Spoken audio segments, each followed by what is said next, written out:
বিসমিল্লাহির রহমানির রহিম। আমরা জৈব যৌগের উপর পড়ছি। তো জৈব যৌগে কার্বনের প্রাচুর্যতা অনেক বেশি। কার্বনের প্রাচুর্যতা অনেক বেশি। তো সেই যে ব্যাপারগুলো নিয়ে আমরা আজকে কথা বলবো। তো কার্বনের প্রাচুর্যতা বেশি থাকার মূল কারণটা হচ্ছে কার্বন পরমাণুর ক্যাটেনেশন ধর্ম। কার্বন পরমাণুর ক্যাটেনেশন ধর্ম। কার্বনের ক্যাটেনেশন ধর্মের কারণে কার্বন যৌগের প্রাচুর্যতা এত বেশি। এখন এই যে ক্যাটেনেশন ধর্ম থাকার মূল কারণ যেটা, কার্বনের আসলে বন্ড এনার্জি, বন্ধন শক্তি। আমরা কার্বন কার্বন সিঙ্গেল বন্ড একক বন্ধনের আমরা বন্ধন শক্তি দেখতে পাচ্ছি 347 কিলোজুল পার মোল। অপরদিকে আমরা যদি কার্বনের ঠিক পরের অ্যাটমটা যদি নাইট্রোজেন নিয়ে কথা বলি, তার বন্ধন এনার্জি হচ্ছে আমাদের 163। এই যে বন্ধন এনার্জি বেশি থাকার কারণও হচ্ছে এই ক্যাটেনেশন ধর্ম প্রকাশের একটা অন্যতম কারণ। তো তারপরেও আমরা যখন আনসার করব যে কার্বন পরমাণুর ক্যাটেনেশন এত বেশি কেন, বা কার্বন যৌগের প্রাচুর্যতা এত বেশি কেন, তার জন্য আমরা 3টা পয়েন্টকে হাইলাইট করব। প্রথম হচ্ছে একটা মোটামুটি ইলেকট্রন অ্যাফিনিটি কার্বন অ্যাটমের ইলেকট্রন অ্যাফিনিটিটা তুলনামূলকভাবে বেশি না, কম না, একটা মডারেট ইলেকট্রন অ্যাফিনিটি আছে কার্বন অ্যাটমের। এই পিরিয়ডে যদি আমরা চিন্তা করি, লিথিয়াম থেকে ফ্লোরিন পর্যন্ত যদি চিন্তা করি, মোটামুটি এটা হচ্ছে, বা আরো অন্য এলিমেন্টগুলোর সাথেও কম্পেয়ার করলে অলমোস্ট কাছাকাছি। অ্যাভারেজ ইলেকট্রন নেগেটিভিটি অফ কার্বনের আসলে ইলেকট্রন নেগেটিভিটি 2.5। কার্বন পর্যায় সারণী বা পিরিয়ডিক টেবিলের পিরিয়ড 2 এর একটা অ্যাটম।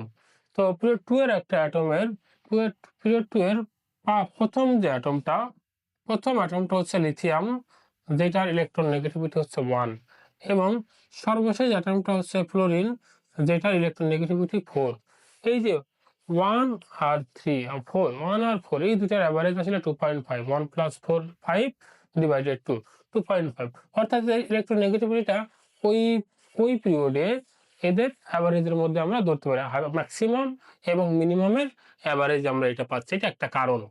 আরেকটি কারণ হচ্ছে small atomic radius of carbon অ্যাটমের যে অ্যাটমিক সাইজ বা কার্বন অ্যাটমের যে পারমাণবিক ব্যাসার্ধ যদি আমরা বলতে চাই, সেইটা আসলে তুলনামূলকভাবে অনেক কম। তো সেটা হচ্ছে 0.077 ন্যানোমিটার, যেটাকে আমরা 77 পিকোমিটার বলতে পারি। তো এই তিনটা মেইনলি এই তিনটার কারণে কার্বনের ক্যাটেনেশন ধর্ম দেখায়, এবং কার্বন আসলে তার ক্যাটেনেশন ধর্মতে কার্বন হচ্ছে সফল। অন্য অ্যাটমগুলোর আসলে এরকম কোনো ক্যাটেনেশন ক্ষমতা নেই। সিলিকন টুকটাক দুই একটা হয়, কিন্তু ক্যাটেনেশন প্রপার্টিটা কার্বনেরই বেশি।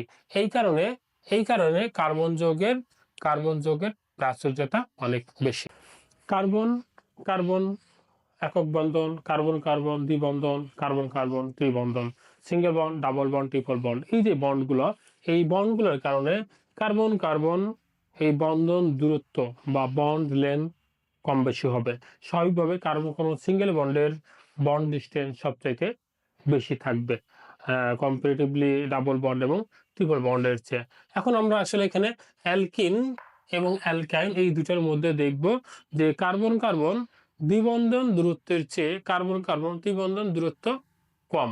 তো সেটা আমরা ব্যাখ্যা করব যে ডাবল বন্ডের চাইতে ট্রিপল বন্ডের ডিস্টেন্স কম কেন, অ্যাটমের বন্ড ডিস্টেন্স কম কেন, সেটা আমরা দেখব।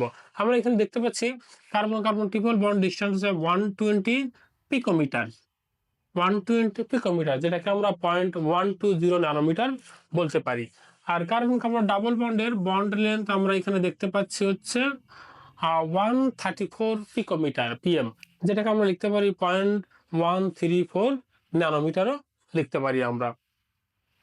কার্বন কার্বন ত্রিবন্ধনের মধ্যে যেই কার্বন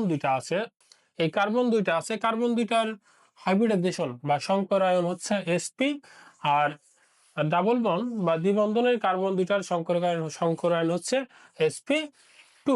এখানে sp2 যদি আমরা বলি, এখানে এস ক্যারেক্টার প্রায় 33.33% আছে এবং পি ক্যারেক্টার আছে প্রায় 67.7%।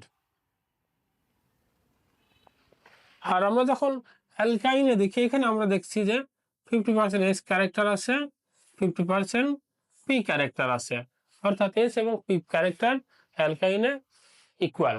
এই যে এস এবং পি ক্যারেক্টার, স্বাভাবিকভাবে এস ক্যারেক্টার যত বাড়ে একই অ্যাটমের ক্ষেত্রে, আমরা জানি কার্বনের sp সংকরণ হয়, sp2 সংকরণ হয়, sp3 সংকরণ হয়, এক্ষেত্রে এস ক্যারেক্টার যত বাড়ে সেই বন্ড লেন্থটা তত কম হয়। তো এই যে আমরা যদি অ্যালকাইনে দেখি, ট্রিপল বন্ড বা ত্রিবন্ধনী দেখি, দুটোর এস ক্যারেক্টার 50%, এইচ ক্যারেক্টার 50% হওয়ার কারণ অর্থাৎ ইকুয়াল।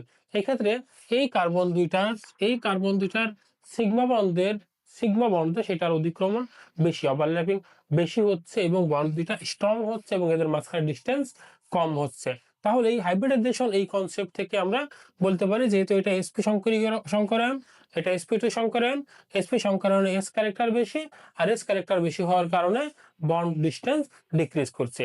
এই হচ্ছে সেখান থেকে আমরা বলতে পারি এখন যে কার্বন কার্বন ত্রিবন্ধন দূরত্ব কার্বন কার্বন দ্বিবন্ধন অপেক্ষা কম।